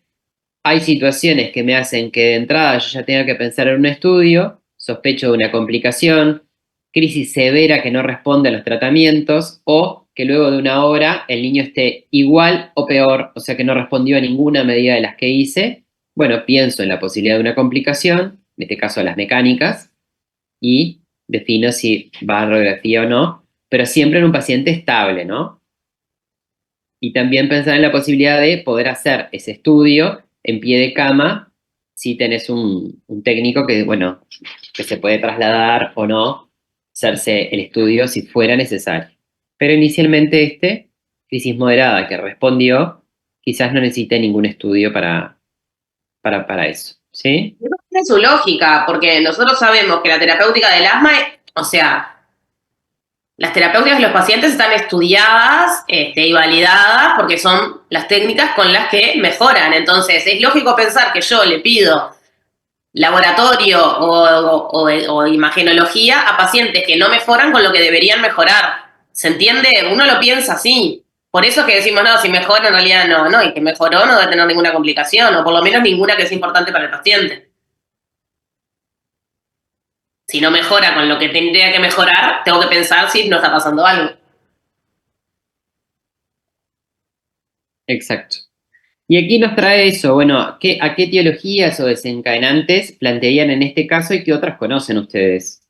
Dijeron, bueno, que capaz que una infección respiratoria puede ser el desencadenante en este caso, ¿no? La historia decía que estaba cursando hace unos días rinorrea mucosa, tos seca, después empieza una tos en accesos, que después se fatiga progresivamente y agrega los ruidos respiratorios. Pero parece que hubo una secuencia, ¿no? De una infección respiratoria alta y a ver si hay algún otro dato más, pero la historia como que orienta un poco a eso, ¿sí? Y del ambiente, ¿qué otros elementos? ¿Qué otras causas de desencadenante y qué cosas ambientales ustedes van a ver o a pesquisar? ¿Brian? Ay, perdón que no tengo sí. No, en esta niña más que nada yo lo que me llamó, o sea, lo que vi es lo de los padres que fuman, o sea, son fumadores intradomiciliarios. El tabaquismo es una de las causas desencadenantes. Y también los alérgenos, por ejemplo, que dice que duerme con el gato la niña, que los pelos del gato y todo pueden generar cierto tipo de alergia y también desencadenar todas las crisis que tiene. Perfecto. ¿Algún otro desencadenante que esté en la historia? Tiene muchos como para En la agarrarse. historia también dice que el ejercicio le desencadena. Perfecto, perfecto. Eso es una causa importante y a veces no explorada de desencadenantes de asma, que en los más chiquititos el ejercicio es difícil de explorar porque, ¿no? ¿Qué hace un niño pequeño? Pero, por ejemplo, te dice, se sube y se baja del sofá y se agita. Bueno, eso no es normal, ¿no? Que un niño sano y que empiece con ruidos respiratorios después de hacer ese ejercicio que es subirse y bajarse o arrastrar una sillita y ya con eso se sienten ruidos audibles a distancia. ¿Qué otros elementos más de la historia? Todo lo que han nombrado está bien. Graciela. No, yo me fui y no escuché mucho. En realidad hay muchos elementos, como decían todos los compañeros, ¿no? Lo de fumar, intradomiciliar y todo eso. Tienen gato, tienen perro, más allá de que creo que el perro está afuera y tiene humedad en la casa, que eso es bastante importante. Tienen estufa a leña, que quiera o no. Puede ser que tenga leña, sí, la leña era. Esto es a querosén. Está, querosén. La trampa. No sé bien lo del querosén, la verdad que no tengo idea. ¿Qué es el querosén? Y otra cosa que el niño también, ¿no? Hace ejercicio y le falta el aire, se ríe, le falta el aire. Digo, capaz que se podría haber captado antes con toda esta sintomatología. Bueno, igual estaba tratado, ¿no? Así que está. Pero capaz que ahí no estoy con la pregunta que habían hecho. Lo de la casa sería todo atópico y él, bueno, parece que tiene una atopía. Bien. O sea, tiene muchos posibles desencadenantes. Sí. No puedo atribuirle a un único y quizás sean todos y la infección respiratoria fue el último gatillo para ocurrir, ¿no? Pero Y, si encuentran en una historia todos, bueno, nombran a todos los que son posibles desencadenantes y no quédense solo con uno, ¿no? y lo único que yo agregaría, digo, no sé si está bien, bueno, que el niño no presenta fiebre y que en el examen físico, ¿no? Que nos muestran tampoco tendríamos, ¿cómo es? Elementos clínicos al estetoscopio, por ejemplo, de que tuviera como un síndrome de broncoobstrucción, un síndrome a broncopermeable, por ejemplo. Sí, también piensen que es súper difícil con un paciente con una crisis asmática ocultar la vida misma es muy difícil de ocultar. Muchas veces lo que nos pasa es que les empezamos la broncodilatación y cuando están más broncodilatados, que hacen menos ruido, ahí quizás se escuche, pero es muy difícil. Porque otra cosa que les pasa, acuérdense que el asma es una enfermedad inflamatoria y que tiene aumento de las secreciones. Entonces, muchas veces lo que pasa es que estos nenes, cuando se broncodilatan, empiezas a escuchar todos los subcrepitantes que tienen por todos lados. Perfecto. Y acá conectando conectando con la duda que traía Rocío, que si bien no lo pusimos acá, habíamos sacado esa pregunta. Por ejemplo, si este paciente, ¿no?, mejorara, ¿no?, reduce el puntaje del score de PAS que había identificado, pero aún persiste con insuficiencia respiratoria y yo lo necesito hospitalizar porque el motivo de hospitalización ahora es la persistencia de la insuficiencia respiratoria. En ese caso, el hospital me va a exigir, por protocolo y por ser un centro centinela, pesquisar qué virus o qué patógenos son los desencadenantes de las infecciones respiratorias más frecuentes en niños y en adultos en Uruguay. Entonces, por ese motivo, el único estudio antes de la hospitalización va a ser, en este caso que tiene mayor de 2 años, pedirle por técnica de hisopado nasal la búsqueda de antígenos virales de los virus más frecuentes que buscamos, que son BRS, adenovirus, influenza A y B y coronavirus. ¿Sí? Que ahora se está haciendo por una técnica de PCR que con el mismo hisopado ya se busca por PCR a todos esos virus. ¿Sí? Pero sería más por una cuestión epidemiológica y para la internación por cohortes. O sea, si detectara, por ejemplo, un virus respiratorio sincicial, todos los niños con infecciones respiratorias por ese virus van en una sala y así sucesivamente con los otros. ¿Sí? Y para evitar infecciones cruzadas. Pero no porque eso me vaya a aportar tener un tratamiento específico para alguno de ellos. ¿Sí? ¿Se entiende eso, Rocío? Sí. Diferente sería... Eso solo en los hospitales tipo grandes. Tipo, en los que tienen capacidad de hospitalización, ¿viste? Porque se le llama internación por cohortes, o sea, juntamos los RS con los RS, los adenovirus con los adenovirus, los influenza con los influenza, porque si no, se van contagiando. Y las coinfecciones existen. Si esto fuera una crisis leve, que nunca tuvo insuficiencia respiratoria, o le hiciste, no sé, una serie, me respondió y se vio para la casa, no le pedís el hisopado nasal. Claro. No te va a aportar nada. Porque más allá de que tenga un RS, un adenovirus o una influenza, nos da lo mismo. Porque no nos aporta información relevante. Sabemos que son de los virus más frecuentes, de los virus que pueden tener, que pueden actuar como desencadenantes y ninguno tiene un tratamiento específico. Entonces es indiferente saber cuál tiene. Claro. Gracias. De nada. La pregunta 7 nos pregunta, bueno, el paciente ya está estabilizado, respondió, quizás ingresó por insuficiencia respiratoria o quizás, bueno, mejoró y se va a ir para su casa. ¿Sería necesario en la evolución, por ejemplo, ya con el pediatra en la policlínica o en la sala cuando ingresó?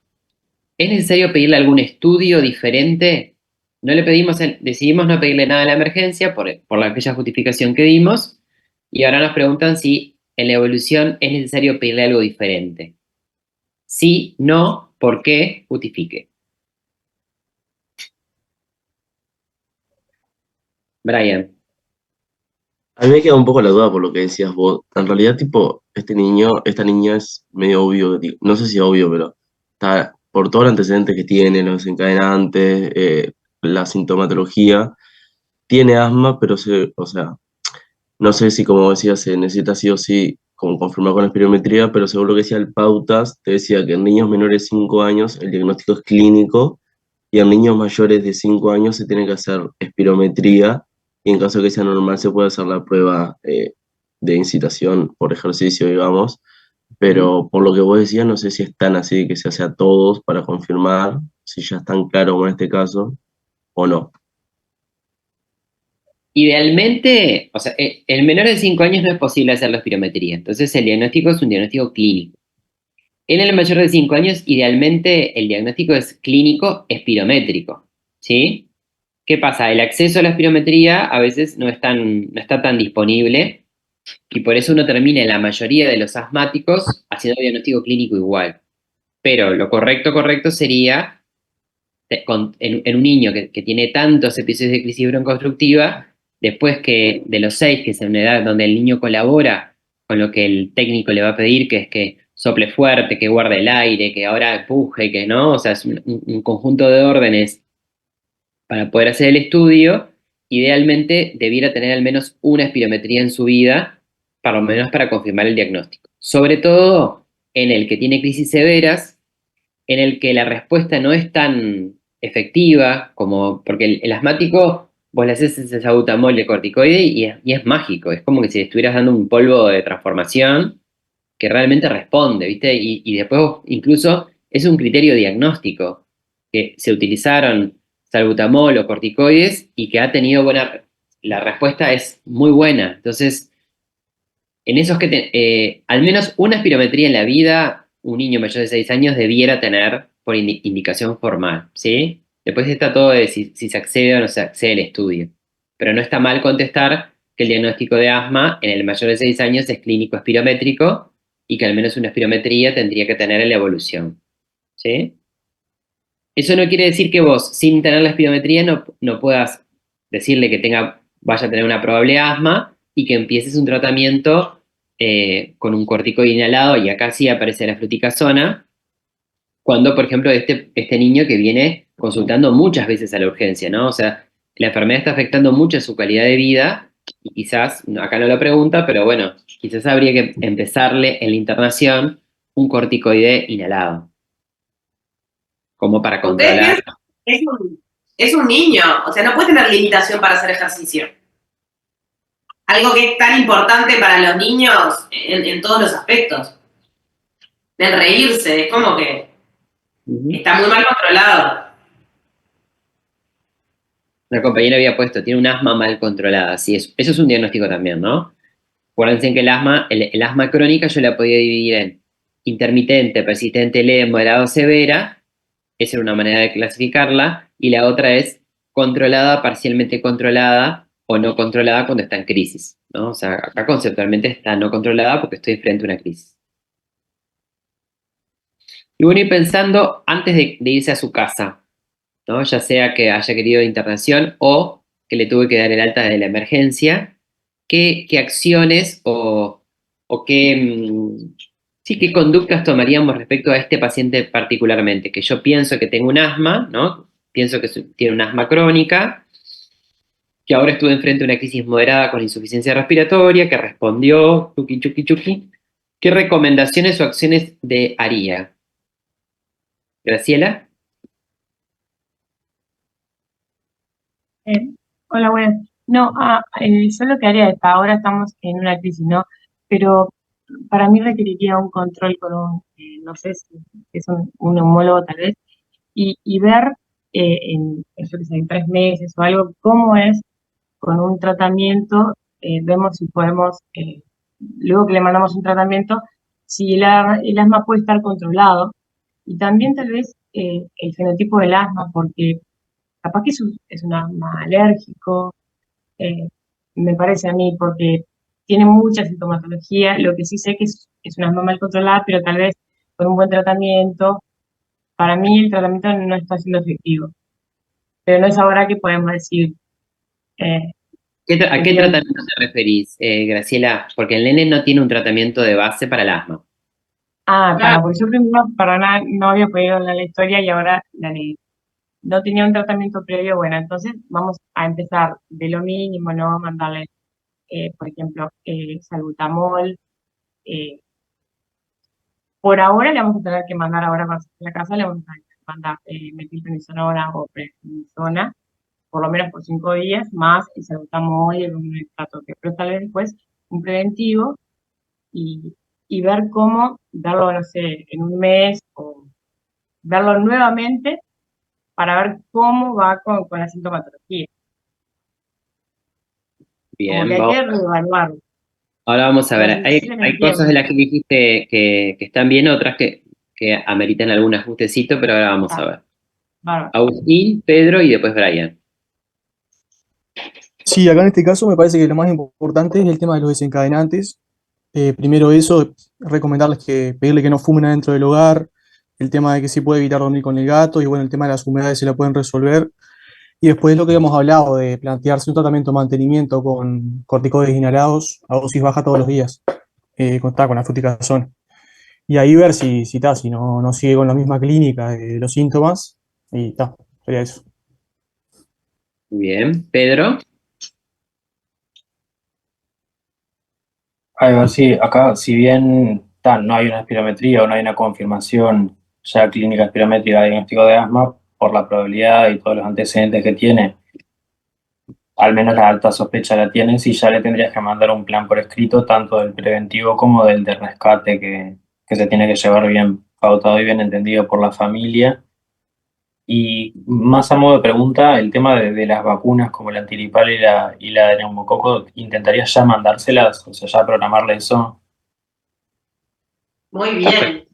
Sí, ya estamos en plena campaña de la gripe, todos deberíamos estar vacunados, ustedes también, que están a meses de empezar el internado, todos deberían estar vacunados para la gripe, ¿no?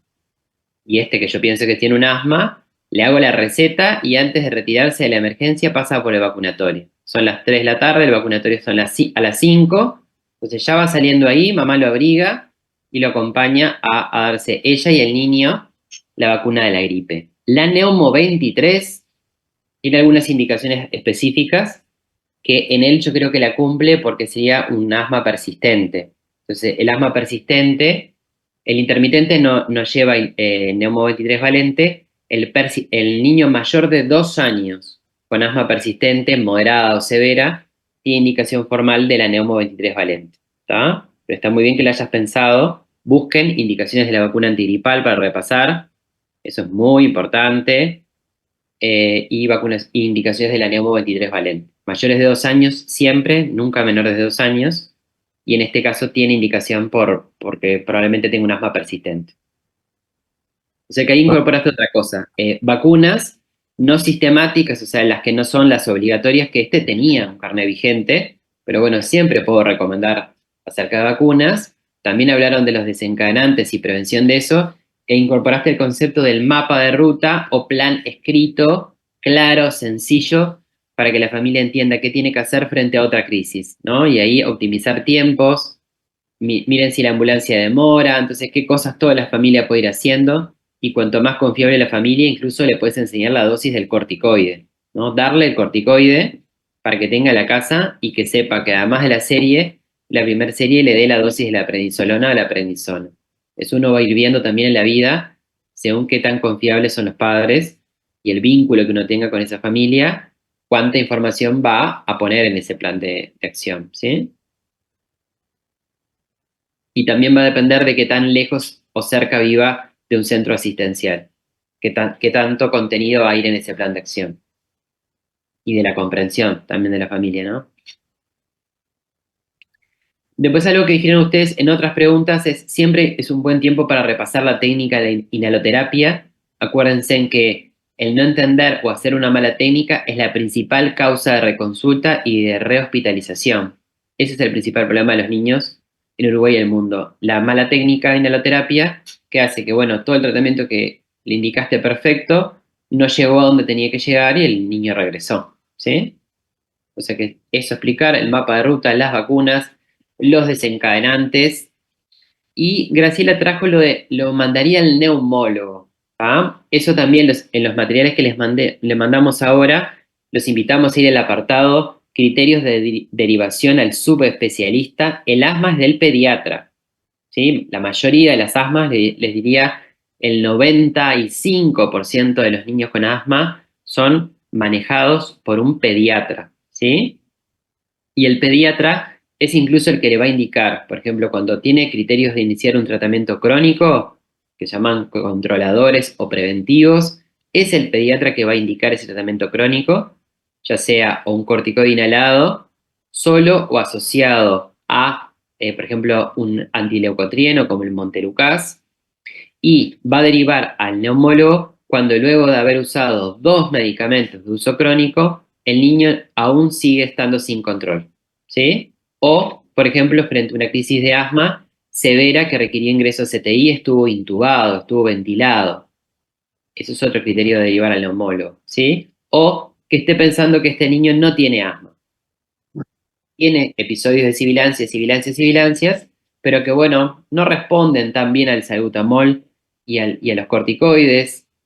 Tiene afectado su crecimiento. O sea, en el fondo mi duda es que esto no sea asma, que parezca, pero no sea.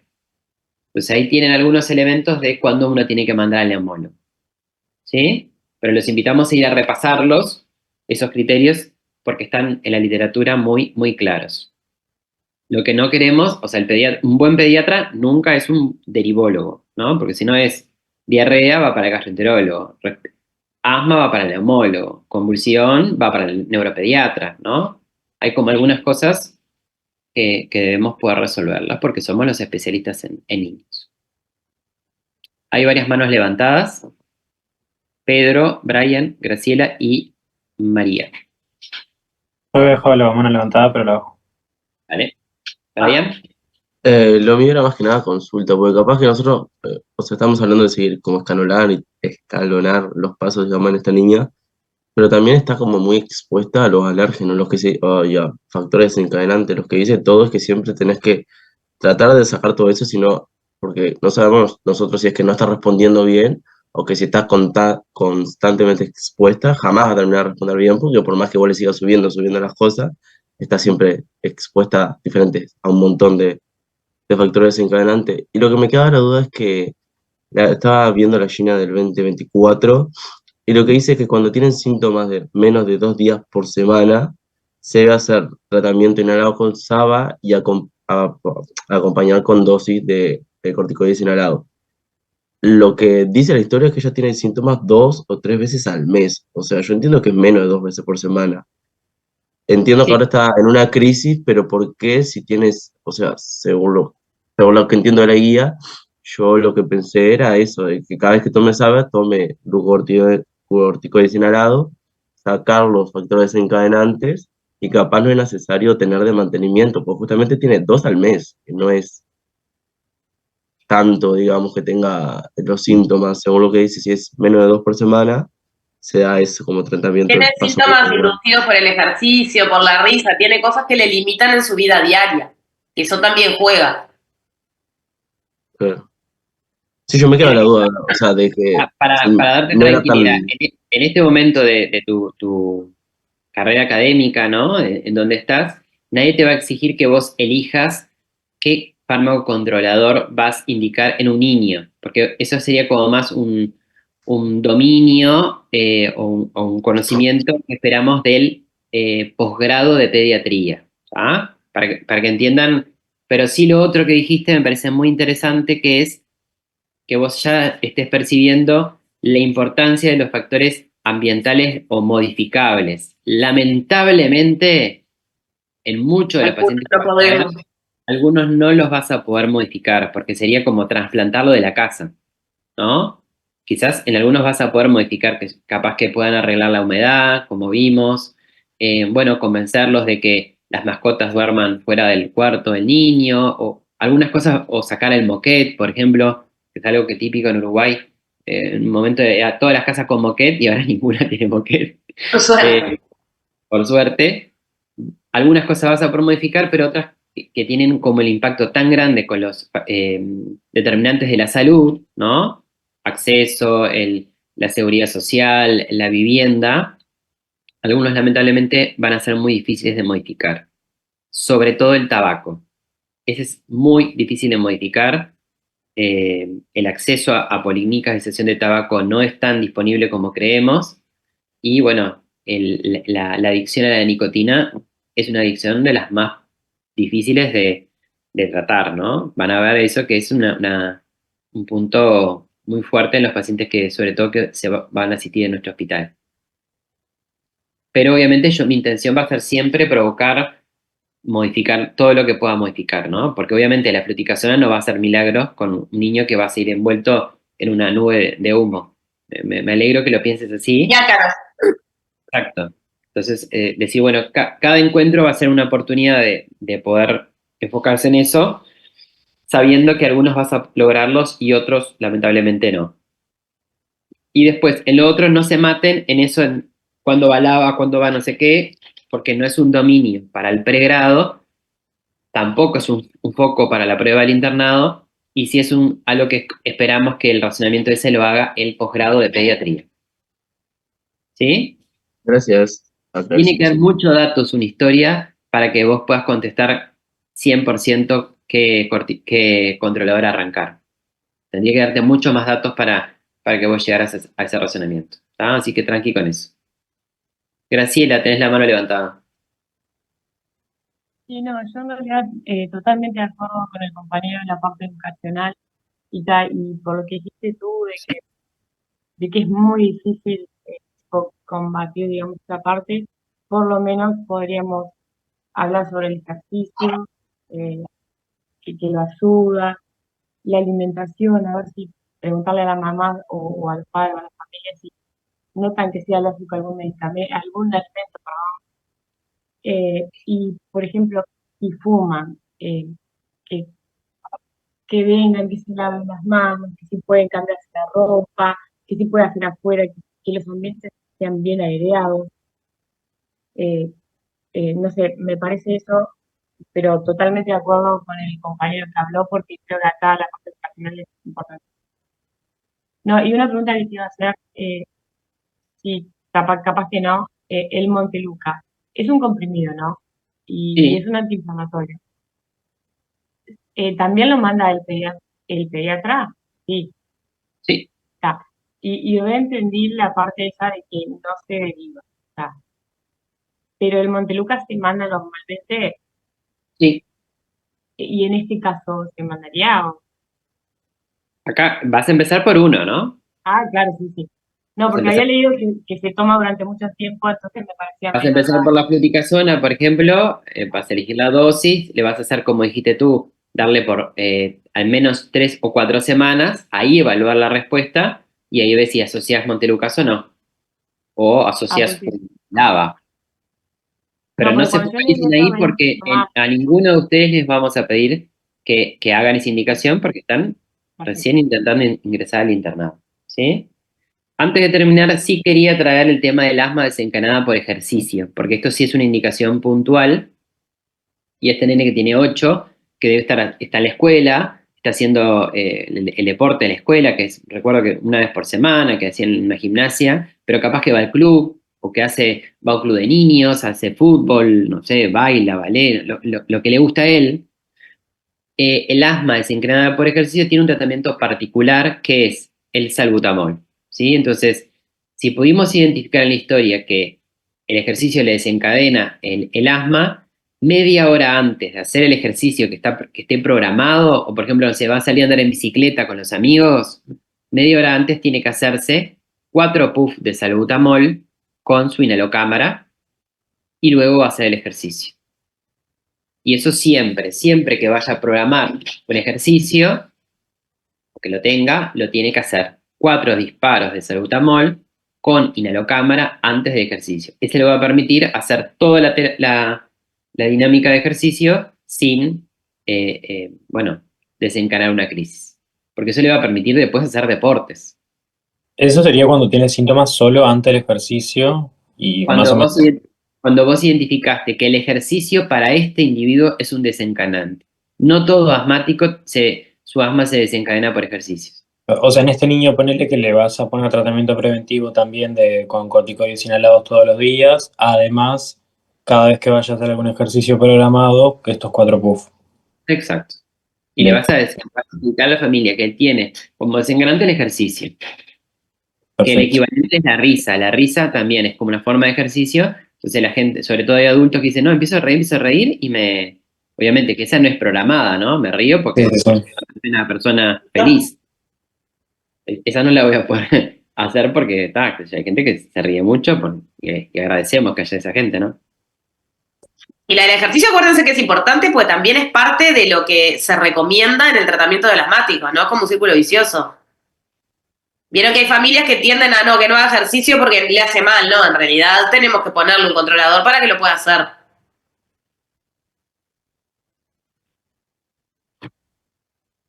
Y también la alimentación y tratar de pesquisar si, por ejemplo, tiene alguna patología, no sé, no vamos a poner patologías, pero que no tenga ansiedad, que no tenga depresión, por más que sea un niño, con toda esta sintomatología y que es bastante limitante, ¿no? Claro, comorbilidades. Como claro, sí. Noemí, Inés, María. Sí, yo tenía una pregunta. Buen día primero. Justo con el asma desencadenado por el ejercicio había una pregunta de una anterior que decía si necesitaba, o sea, era para firmar el certificado para hacer ejercicio. Y el niño presentaba solamente con el ejercicio. Ahí entiendo que se le recomienda el refuerzo con salbutamol y una de las opciones era si necesitaba una consulta con un especialista o hacer una espirometría de todas formas o hacer el seguimiento al niño o nada, firmás y que sea feliz. Exacto. No, le pones el tratamiento, te asegurás de que lo cumpla y que pueda hacer ejercicio en buena forma con eso y ahí le podés firmar, ¿no? Exacto. Lo único que sería incorrecto es no firmarle Claro, eso está mal. La habilitación a que haga deportes porque justamente, como decía Soledad, forma parte del tratamiento. Es como no firmarle el certificado de deporte a un niño obeso, porque como es obeso no va a poder hacer deporte, no. Justamente, si no hace ejercicios, va a perpetuar su obesidad, ¿no? Está buena la pregunta, ¿no? A mí. Inés. Hola, ¿cómo están? Me quedó la duda en realidad de la dosis del oxígeno, ya sea tanto en cánula como en máscara de flujo libre. Sé que dijiste que es mayor a 6 litros por minuto, pero nada, si podían aclarar tipo de qué depende o cómo fijo eso. Eso lo van a ir a leer, porque eso sí es un concepto teórico, ¿está? Porque Bien. esto es como repasar, pero los invitamos a ir a esos teóricos de fisiopatología, que sé que lo tienen, porque fui a buscar a dónde daban eso, y ahí dice todo. Dice la FIO2 que aporta cada método, los flujos que aporta cada método, de máximo, de mínimo, eso es en una tabla para acordarse. Cánulas de bajo flujo, ¿hasta cuántos litros? ¿A partir de cuánto tengo que poner frasco lavador? ¿Qué FIO2 me da? Háganse una Bien, tablita. pero es igual en niños que en adultos. Sí, exactamente igual. Sí, los dispositivos son iguales para cualquiera. Y es bien importante eso porque después hay indicaciones con FIO2 y flujos que no corresponden con el dispositivo que se utilizó, por ejemplo. Hasta el día de hoy en personas con título. Así que es buen momento de aprenderlo. Y le Bien, sirve muchas para gracias. pediatría y para medicina interna y bueno, para cirugía también porque el cirujano pobre no va a saber eso, ¿no? No se va a acordar. Pero digo, busquen porque les va a servir para las dos disciplinas, ¿no? Y para familia también. Y para Gracias. quienes tenés una embarazada con una crisis de asma, o tenés que indicarle la oxigenación también. Creo que hay puntos ahí a repasar, que son métodos de oxigenación, técnica inhaloterapia, o sea que van como metidos en este subtema, ¿no? Y criterios de derivación al neumólogo. Miren, porque ahí en esos materiales que les pasamos hay mucho de eso también. María y Leticia.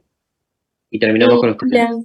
Yo en realidad era por una consulta de la pregunta 7 que no me quedó muy claro por qué lado iba, que dice si se solicitaría algún estudio complementario en la evolución. No entendí si hablaba por el tema de la internación que nombraron el hisopado para el panel viral o... Esa pregunta era para explorar espirometría sí, espirometría no. Está, Pero pero lo que en el... estamos hablando, al menos una vez en la vida, al menos una en la vida, debería tener un niño, porque el diagnóstico es en los mayores de 5 años clínico espirométrico, entonces es una buena conducta pedirle una espirometría en algún momento. Pedir la espirometría no significa hacerle pasa al neumólogo, porque la espirometría lo hace un técnico que te hace la espirometría, y la interpreta la espirometría el pediatra. Ah, bárbaro. Bueno, gracias. Podés pedir la espirometría, te viene la espirometría y vos vas a ver lo que ustedes aprendieron. Bueno, tiene un patrón respiratorio obstructivo, restrictivo, mixto. ¿Cómo responde al beta 2? ¿Responde más del 20%, menos del 20%? Todo eso dice una ensuma que lo puede entender quien estudió. Pero yo no necesito que el neumólogo me interprete la espirometría, ¿se entiende? Sí, gracias. Ah, Leticia.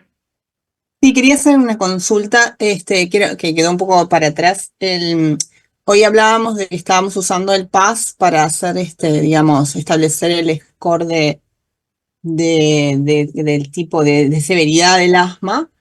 Y tú habías mencionado, y de hecho yo lo tenía también, que teníamos otro score, que de hecho tomaba otros parámetros de la Sociedad Española, creo que era de neumología, que ahí es donde habla de, la clasifica primero en intermitente y persistente, y dentro de persistente, leve, moderado, severa.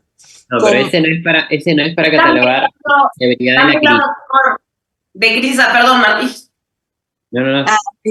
Ahí va, está, perfecto. Una cosa es clasificar el asma enfermedad, que es lo que le decía Martín, que puede ser el intermitente o persistente, leve, moderada, severa, o controlada y no controlada, que en realidad son complementarios. Y otra cosa es la clasificación de la severidad de la crisis asmática, que ahí... Bien, perfecto. Me quedó clarísimo. Perdón, era eso, gracias. Claro, pero eso sería fuera de la crisis, ¿no? Catalogar la crisis. Claro, pues la crisis es no controlada, o sea, ya no tenés mucho para clasificar. Sí.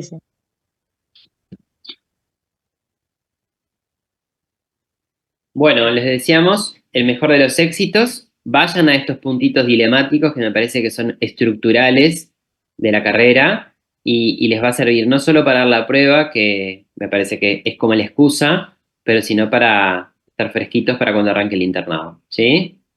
Que lo van a practicar y lo van a tener que hacer todo el tiempo. Exacto.